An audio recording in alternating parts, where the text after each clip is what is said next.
یا اللہ میں تنہا ہوں، میری مدد کر۔ میرے رب، مجھے ایسا لگ رہا ہے کہ میں کسی گہرے کالے سمندر میں پھنس چکا ہوں۔ میرے ارد گرد صرف اندھیرا ہے، مجھے صرف اس سمندر کی تیز لہریں سنائی دے رہی ہیں۔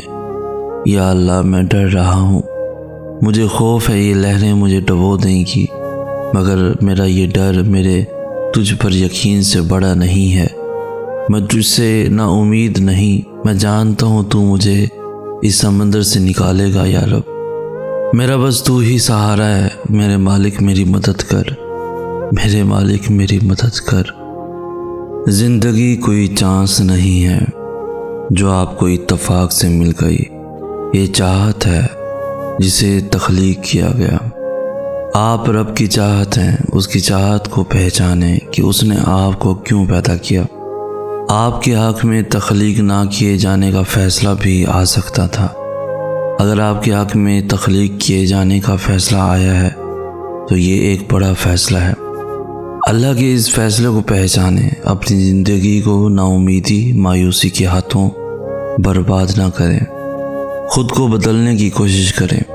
اگر آپ نے ایک لمحے کی مردہ دلی کو زندہ دلی میں بدل دیا تو یہ فتح ہوگی۔ مایوسی ایک جنگ ہے اور جیت آپ کی ہونی چاہیے، مایوسی کی نہیں۔ زندگی بڑی یا چھوٹی کی صورت میں فیکون ہے، یہ ماضی اور حال بھی نہیں ہوتی، یہ کن ہم میں دھڑک رہی ہے۔ زندگی میں کوئی کام کریں یا نہ کریں، لیکن زندگی کو بیکار اور فضول سمجھنے کا کام کبھی نہ کریں۔ خوشی کو کسی بھی چیز سے منسلک نہ کریں، خوشی کو اندر سے محسوس کریں۔ خوشی پیسے میں، کامیابی میں نہیں ملے گی، ورنہ دولت مند لوگ سب سے زیادہ خوش باش ہوتے۔ زندگی میں مشکلوں کو موت، مایوسی سے تعبیر نہ کریں، ورنہ تکلیف میں مبتلا بچے کبھی نہ مسکراتے۔ دکھ اور تکلیف کی دوا نہ دیں، بلکہ اسے اللہ کے قریب کی نشانی سمجھیں۔ جب بچہ صحت مند ہوتا ہے تو وہ کھیلتا کودتا ہے، جب بیمار ہوتا ہے تو وہ صرف ماں کی قربت چاہتا ہے۔ زندہ رہنے کے لیے ہر دن اچھا دن نہیں ہوتا، زندہ رہنے کے لیے ہر دن کو اچھا بنانا پڑتا ہے۔ اپنے دنوں کو پر امید بنائیں، مسکرائیں کہ رونے کے لیے کوئی دن نہیں بنا۔ ان منزلوں پر خوش ہو جاؤ جو اللہ نے تمہارے لیے چنی ہیں، پھر وہ تمہیں ان منزلوں تک خود ہی لے جائے گا جن تک تم پہنچنا چاہتے ہو۔ تمہارا یقین اور تمہاری دعائیں ہی تمہارا مقدر ہوتی ہیں۔ انتظار کرنا مشکل ہے، مگر اس انتظار کے بعد جو اجر تمہارے لیے لکھا گیا ہے وہ تمہاری زندگی بدل دے گا۔ بس ہر چاہت سمیت خود کو اللہ کے سپرد کر دو، اور پھر دیکھنا وہ تمہیں کیسے ہر غم سے تمہیں آزاد کر دے گا۔ اللہ دعائیں پہلے قبول کرتا ہے اور توفیق بعد میں دیتا ہے۔ جب وہ مان جاتا ہے تب وہ تمہارے دل میں بھی اس کو منانے والی ساری ترکیبیں ڈال دیتا ہے۔ نا امید کیوں ہوتے ہو؟ اللہ پر بھروسہ نہیں، اس کی طاقت اور قدرت سے بے خبر ہو؟ وہ تو ہر شے پر قادر ہے۔ ایک وہی تو ہے جو امیدیں پوری کرتا ہے، ناممکن کو ممکن بناتا ہے۔ پھر کیوں مایوس ہوتے ہو؟ یقین رکھو وہ یہ وقت بھی بدل دے گا، خوشیاں پھر سے تمہارے حصے میں آئیں گی۔ حالات کبھی ایک جیسے نہیں رہتے، آج برے ہیں تو کل اچھے ضرور آئیں گے، بھروسہ رکھو۔ اللہ سے باتیں کیا کرو، وہ تمہارا انتظار کرتا ہے۔ اس کے آگے آنسو بہایا کرو، وہ تمہارے یہ آنسو مٹانا چاہتا ہے۔ وہ تمہاری دعاؤں کا انتظار کرتا ہے، وہ چاہتا ہے تم اس سے مانگو تاکہ وہ ان دعاؤں پہ کن فرما دے۔ بس تم بے یقینی اور بے دلی سے مت مانگا کرو، قبولیت کے یقین کے ساتھ اس کے آگے جھولی پھیلایا کرو۔ تم اس کو جب جب پکارتے ہو وہ تمہیں سنتا ہے۔ وہ نہیں دیکھتا کہ تم اس کے پاس کیسے آ رہے ہو، کتنے وقت کے بعد آ رہے ہو، وہ تمہاری صدا ہمیشہ سنتا ہے۔ اس نے تمہیں کبھی تنہا نہیں چھوڑا، بلکہ وہ تو تمہارا انتظار کرتا ہے۔ دن میں 5 وقت خود بلاتا ہے، تہجد کے سجدوں کو تم تک لے کر آتا ہے تاکہ تمہیں سنے، تمہاری بے سکونی دور کر دے، تمہاری امیدیں بھر دے۔ وہ جب چاہتا ہے کہ ہو جائے تو ہو جاتا ہے۔ صبر رکھو، تم نہیں جانتے کہ تمہارے لیے کیا صحیح ہے اور کیا غلط ہے۔ اس کی دیری تمہاری نظر میں دیر ہے، جبکہ وہ عطا اپنے صحیح وقت پر ہی کرتا ہے۔ صبر و یقین رکھو، وہ تمہیں اتنا عطا کرے گا کہ تم اس کا شکر ادا کرنے میں ساری عمر گزارنا چاہو گے۔